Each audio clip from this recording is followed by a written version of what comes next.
Iran के संभावित हमलों से इतर इजरायल ने अब अपनी पूरी ताकत लेबनान ऑपरेशन में झोंक दी है। इससे बौखलाए हिजबुल्ला समूह ने भी अपने हमलों को धार देना शुरू कर दिया है। अपने ताज़ा ऑपरेशन का खुलासा करते हुए समूह ने उत्तर के बाद मध्य इजरायल को तबाह करने की धमकी दे डाली।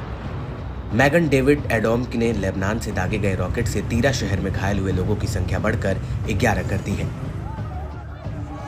इजरायली मीडिया के मुताबिक 2 नवंबर की सुबह मध्य इजरायल में सायरन बजने से कई लोग घायल हुए। मध्य इजरायल में हर्जिलिया, रानाना, कफर शबा और तीरा में हवाई हमलों का अलर्ट सायरन बजा।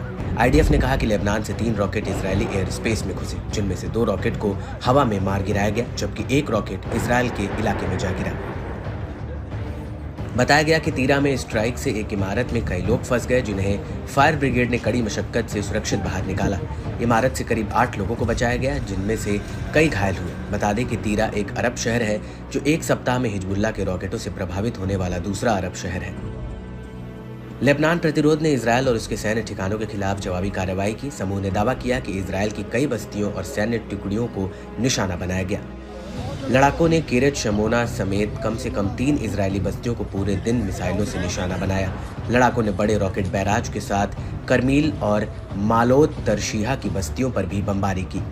हिजबुल्लाह ने पहले दावा किया था कि उसने कब्जे वाले इलाकों के उत्तर में खियाम में इजरायली सैनिकों की एक सभा पर मिसाइल से हमला किया। इजरायली अखबार यरूशलेम पोस्ट ने पुष्टि की है कि लेबनान से आई आसमानी आफत ने जमकर कहर बरपाया है। उत्तरी इजरायल में सैन्य ठिकानों और बस्तियों की ओर कम से कम 30 रॉकेट दागे गए। इससे इजरायली खेमे में जबरदस्त हड़कंप मच गया। इस हमले के बाद 10 सैनिक और निवासी घायल हो गए। हिजबुल्लाह ने कहा कि हमले लेबनानी शहरों, गांवों और नागरिकों के खिलाफ इजरायली हमलों के जवाब में है।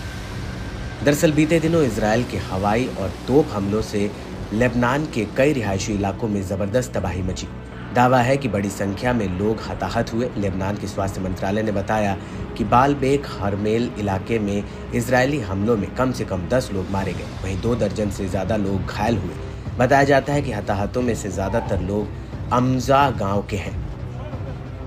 इसके अलावा दक्षिणी लेबनान के टायर शहर पर भी इजरायल के हमले जारी हैं, जिसमें एक लेबनानी की मौत हुई और एक घायल हुआ। लेबनानी अधिकारियों की माने तो 1 नवंबर के हमलों में लेबनान भर में कम से कम 50 लोगों की जान चली गई। इसके चलते हिजबुल्लाह इजरायली सैनिकों को निशाना बनाकर जवाबी कार्रवाई के साथ हमलों को करारा जवाब दे रहा है।